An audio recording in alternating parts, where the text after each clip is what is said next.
Hello, I'm Bernard Hickey with the daily briefing from interest.co.nz. Today we'll look at a couple of pieces of fallout from the property market slump.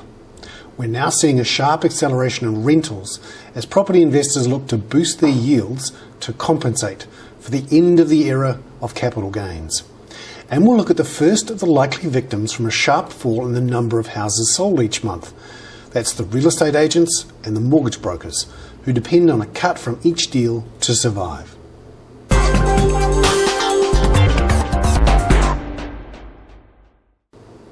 But firstly, let's look at rentals and signs they are accelerating.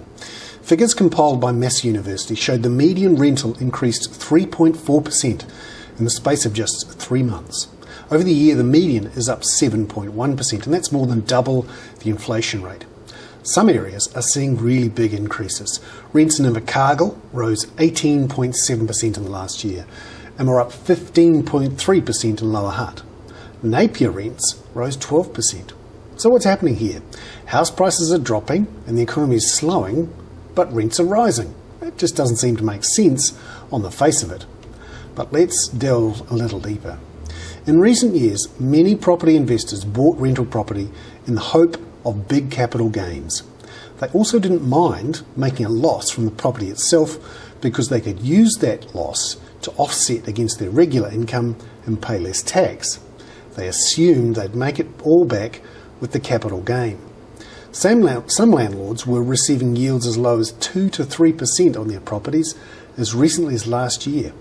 Now that the era of easy capital gains is over, and landlords are looking for ways to increase their yield. Falling house prices will help, but landlords also face higher rates and higher mortgage costs, so they're increasing their rents. You'd have to suspect that rents are likely to rise more than 10% this year.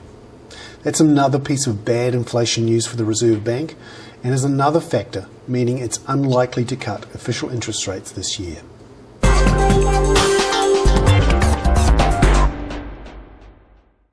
And now for some more fallout from the housing market slump. There were around about 20,000 real estate agents working at the end of last year.